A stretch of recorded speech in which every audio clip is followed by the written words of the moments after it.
yéen ñëpp di leen gërëm di leen sant man maay commissaire capitaine Idrissa maa ngi nekk membre des éléments français au Sénégal ak sama mboolem ñi may ànd ñi ñuy liggéeyaleel nekk ñetti téeméer ak juróom fukk yi dëkk Sénégal ak sunu ay famille fi la ñu dëkk fi la ñuy liggéey donc looloo ñu yëkkati tey moo ñu indi Xombol que ñu jàppale association bu ñu tudd Ciel bi nekk fii comme ni ñu koy defee ak yeneen association def nañ ko Dakar def nañ ko Wakam dañ koy def tey te su jotaatee dañ ko defaat pour jàppale leen ci xeex bi ñuy xeex jàngoro bi di coronavirus jàngoro bi ñëpp ci jóg donc ñun mënuñu taxaw lu ñu bàyyi sunu loxo biñ ko commencé ba léegi li am solo mooy ñu xam ni am na structure yu bëri entreprise yu bëri yu ñuy jàppale bi ñu ko gisee ñu jóg noonu ba pare dañu ci fekk ci duñu jàppale duñu jox ay denrées duñu jox ay suukar ay ceeb ak leneen ñoo ñu ngi leen di gërëm ñoom ñëpp di leen sant ñu notamment riz royal du Sénégal jeeg bu jar sunu ton ñoo xam jox nañu ay ceeb jox nu suukar jox nu saabu ñuy dimbali képp ku mën dimbali ci loolu donc ñu ngi gërëm aussi armée sénégalaise bi ñu jàppale ci logistique maanaam moyens yi ñuy def ba yóbbu li ñuy bëgg dimbale nit ñi fi ñu koy bëgg yóbbu. waaw ci wàllu sensibilisation moom le message bi benn la maanaam ñu respecter mesures barrières yi ñu takk masque ñu raxas suñu loxo heure bu ñu génnee ak bu ñu dellu see ñun nag ñu ngi leen fàttali ñu ngi seen kanam ñu ngi seen ginnaaw daan leen jàppale heure bu ko soxlaa yàgg nañ koy def nañ koy il y a 1 an indil na leen ay livres ak ay fournitures scolaires def nañ ko tey te daan ko defaat fii daan ko defaat feneen loolu suñu message ñu ngi seen gannaaw ñoo ànd ñun ñëpp ñun ñoo far on est tous ensemble c'est le message qu'on veut vous lancer que on est avec eux et partout ñu ngi ànd ak ñëpp fépp fu ñu ko soxlawee. maa ngi nuyu ñëpp ñi nga xam ne nii tey ñu ngi ñuy déglu ak di ñu seetaan man Abdou Diom laa tudd nekk directeur fondateur bu centre bi ngeen nekk tey jii ànd ak nag la directrice exécutive du centre muy madame Doussou Fall Dieye et fii ngeen nekk nag centre la boo xam ne nii section bi fi gën a dox tey mooy garderie xale yi et que li waral nag action tey bi mooy dafa nekk rek waaw mbégte bu wér boo xam ne nii dañ koy def ci turu askanu Xombol yépp ak rawatina ñi nga xam ne nii ñoom la seeni doom di jànge ci garderie bi nekk ci biir centre Ciel Mbagnick Mboup li waral action bi lu yomb la ndax gis ngeen ne son excellence le président monsieur Macky Sall dafa jël benn initiative boo xam ne nii daf ko jël pour jàppale askan bi ndax tey jii li am mooy crise sanitaire bu ñuy wax Covid-19 mu ne law ci àddina bi yépp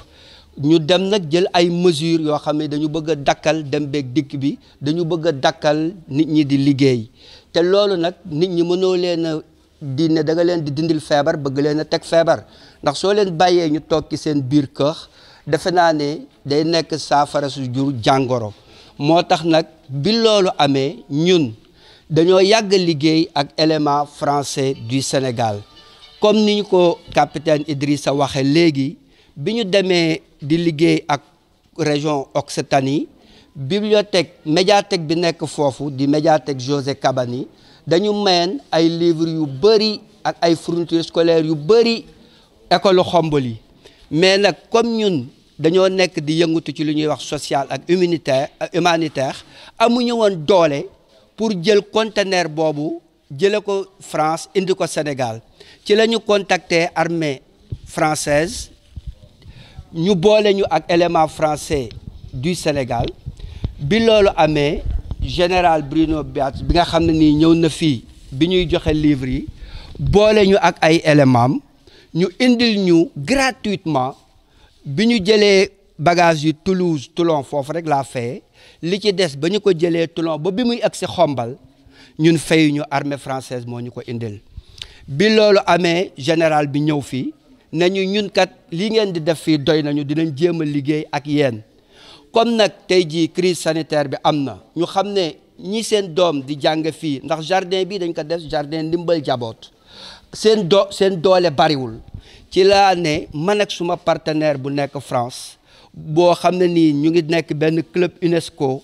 bu tudd Floconville madame Véronique Casanova di ko jiite te ñëwoon fi également bi ñuy joxe livre yi ndax moo initié woon action bi depuis la France ñu dugal benn lettre ci élément français du Sénégal mais ñu baax lool am dégg bu baax daal di ñuy jox seen nopp ñu ngi ko fa dugal àjjuma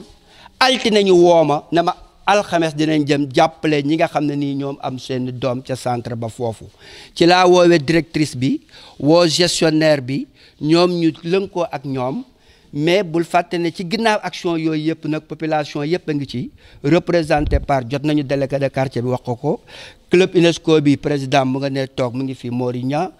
jeunesse et développement seen président Ibra Diouf ma nga ne mu ngi foofu te ñoom ñëpp doomu koñ bi lañu ànd ak directrice bi nag ñu jël njumtuwaay yooyu pour ñu ñëw tey alxames pour recevoir loolu jox ko ñi ko moom nag muy ñi nga xamante ne nii mooy ñi seeni doom di jàngee ci garderie bi loolu moo waral action tey bi. di wax ne armée française nit ñi dañu defe ne ay action militaire rek la ñuy def mais ñu ngi def action yu bëri ci askanu Sénégal. déjà dañuy former suñuy militaire loolu la leen fi indi dañuy former suñuy militaire dañuy ànd ak ñoom ci ay opération yoo xam ne nii ñoom dañ leen ci tàggat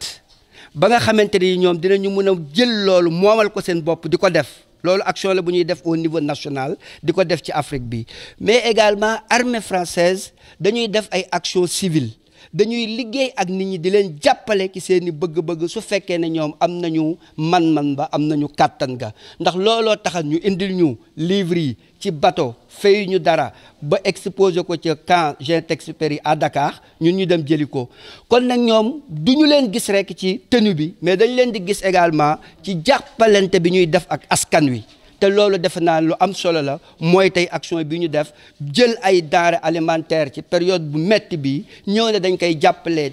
doomu Xombol yi defe naa ne loolu action bu jara wax ne lu baax la. waaw maa ngi tudd Doussou Fall madame Dieye nekk directrice centre club du centre Mbagnick bu Xombol bi. waaw kontaan parce que c'est comme. Le coordinateur l'a dit, c'est pas la première fois, c'est la deuxième fois pour nous defal ñu faveur bi. D'ici kontaan, di leen remercier au nom des parents d'élèves du centre, di leen ci remercier. Bonjour madame, je suis le commissaire capitaine Idrissa, je suis membre des éléments français au Sénégal. Je vis ici avec ma famille au même titre que l'ensemble des 350 militaires français qui vivent avec les Sénégalais au Sénégal. Donc il faut savoir, dans le cadre de la lutte contre la pandémie du Covid-19, où toutes les nations du monde, tout le monde s'est engagé pour lutter contre cette maladie,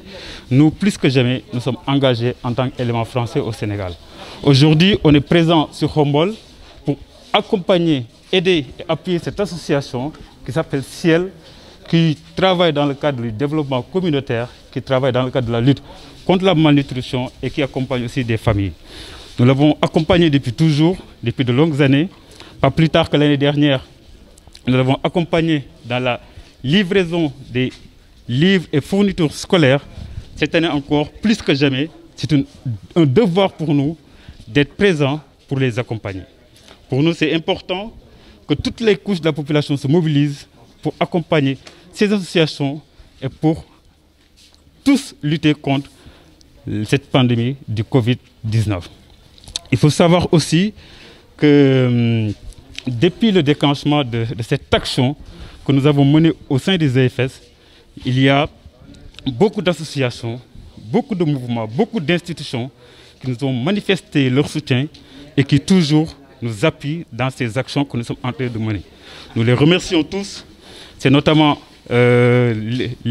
riz royal du Sénégal, Sunuton et Djek Boudjar. Toutes ces structures, nous les remercions et tant d'autres, on ne peut pas tous les citer. Et enfin, nous tenons particulièrement à remercier les forces armées sénégalaises qui nous ont appuyés, qui nous ont manifesté de leur soutien logistique depuis le début de cette lutte. Nous continuerons à faire des actions pareilles. On le fera encore au Sénégal, on le fera partout au Sénégal, à chaque fois que le devoir se fait sentir. Cet accompagnement, pour nous, c'est d'abord accompagner les populations dans la fourniture de denrées de première nécessité. Nous sommes là présents et nous les accompagnons à chaque fois. Le message qu'on veut leur laisser, c'est qu'on est avec eux depuis toujours. On sera avec eux aujourd'hui, on sera ensemble encore demain et on les accompagne dans le cadre de la lutte contre cette pandémie. Douce Fall, Madame Dieye, je suis la directrice du centre. Alors, aujourd'hui, la venue de l'armée française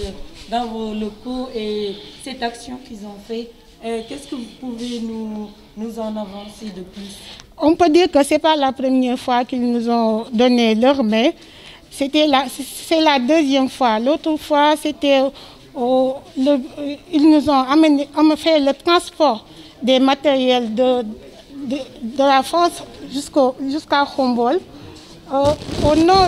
Pour cette occasion, je les remercie au nom des parents d'élèves. Abdou Diom, coordonnateur des actions du Centre d'insertion, d'information, d'éducation et de loisirs Ciel Mbaj. Comme je l'ai dit dans mon propos en Wolof, cette action s'inscrit dans le cadre de l'action impulsée par le président de la République. En effet, nous avons introduit une demande avec le partenaire stratégique français, le club UNESCO Aide aux Jeunes, le club UNESCO Floconville qui est à Toulouse, dont la présidente est Mme Véronique Cazenove. Et cette action entre dans le prolongement d'une action déjà réalisée au niveau de Khombole, en nous assurant le convoyage depuis Toulon jusqu'à Khombole de matériel scolaire d'une valeur très importante. Et l'action d'aujourd'hui, comme je l'ai dit à l'entame de mon propos, s'inscrit dans cet élan de solidarité impulsé par le président de la République. Et l'armée française a accepté de donner des denrées alimentaires de première nécessité, notamment du riz, de l'huile, du sucre et des pâtes alimentaires, dont les bénéficiaires sont les parents qui ont leurs enfants au niveau de la garderie de l'école maternelle du centre d'insertion Mbagnick Mboup. Je l'ai dit tantôt parce que quand on a bénéficié, quand j'ai voyagé sur la région Occitanie, d'un don très important de la bibliothèque José Cabani de Toulouse, on n'avait pas les moyens de transporter ça. Du coup, nous avons sollicité le convoyage de ce matériel par l'intermédiaire du ministère de l'armée française, qui nous a mis en rapport avec les éléments français, notamment le général, qui a accepté d'ailleurs de venir lors de la distribution de ces manuels aux ayants droit. Je veux citer les établissements scolaires de Khombole. Donc, c'est une continuité de leur action pour appuyer les populations sénégalaises. Parce que généralement, les populations ne voient que l'action militaire, alors qu'il y a des actions civiles très importantes. Et ça se montre, cette action est adossée sur la crise sanitaire, qui est la pandémie Covid-19, qui sévit à travers tout le monde. Mais il y a de dignes fils de Khombole qui ont déjà fait des actions pareilles. Nous inscrivons carrément, nous inscrivons dans cette action initiée par le président de la République, qui est le chef d'État du Sénégal. Ça, tu me mets très à l'aise parce que je suis professeur des sciences de la vie et de la terre. Mais ce qui est dangereux, quand il y a un événement qui se passe dans ce pays, tout le monde devient expert par rapport à cette matière. Et je sais aussi que si on demandait à la plupart des Sénégalais c'est quoi un virus, ils ne le sauront pas. Comment évolue un virus, ils ne le sauront pas. Qui est un endoparasite obligatoire du reste, qui a plusieurs formes de mutation. Moi, ce qui m'inquiète aujourd'hui, ce n'est pas la gestion de la pandémie, c'est la gestion de l'après-pandémie. Parce qu'en fait, nous n'avons pas encore atteint le pic de cette crise. Tous les jours, par le biais du ministère de l'Action et de la Santé et de l'Action sociale, nous voyons les données et que ça monte crescendo. Et le mois de mai, avec les cas communautaires, il faut s'attendre peut-être à aller vers ce pic. Maintenant, je pense que le minimum, c'est de respecter les gestes barrières. Respecter les gestes barrières, ne pas essayer d'être expert en la matière, respecter au moins ceux qui ont investi énormément pour devenir des techniciens en la matière. Je veux nommer les agents de la santé. Il faut qu'on écoute ces gens. Il ne faut pas qu'on se mette, entre guillemets, se transforme en toutologue. Il y en a beaucoup au Sénégal, mais il faut que les gens sachent que c'est un métier très sérieux, la santé. Il y a des experts en matière. De cela, si on nous donne des recommandations, moi je pense qu'il n'y a que ces recommandations qui puissent être fiables. Mais c'est exactement ça. C'est-à-dire que ça c'est lié à des valeurs réellement de notre peuple, si j'ose dire. En fait, il faut que les gens soient disciplinés, que les gens respectent les recommandations édictées par les agents qui sont donc qui ont prêté serment pour cela. Et je pense que les gestes barrières édictés, les mesures édictées, si on le fait, le virus ne se déplace pas de lui-même. C'est les populations qui, en se déplaçant, transportent le virus. Et si chacun respecte les barrières édictées par les autorités sénégalaises, recommandées par les techniciens de la santé, moi je pense qu'on peut gérer la maladie. Mais une épidémie, sachez-le, ça ne peut pas durer moins de 3 mois. Ça a démarré au mois de mars, le 2 mars. Nous sommes déjà vers la fin du mois d'avril. Si les populations sénégalaises respectent les consignes, je pense qu'on pourra endiguer cette épidémie très bientôt. Mais il faut gérer également l'après-Covid, parce que cette crise sanitaire va forcément impacter sur l'économie de notre pays, et donc on aura du boulot à faire. Espérons que après cette crise, le Sénégal aura beaucoup de boulot pour redémarrer, parce que presque tous les pays qui se sont développés, ça s'est réalisé après les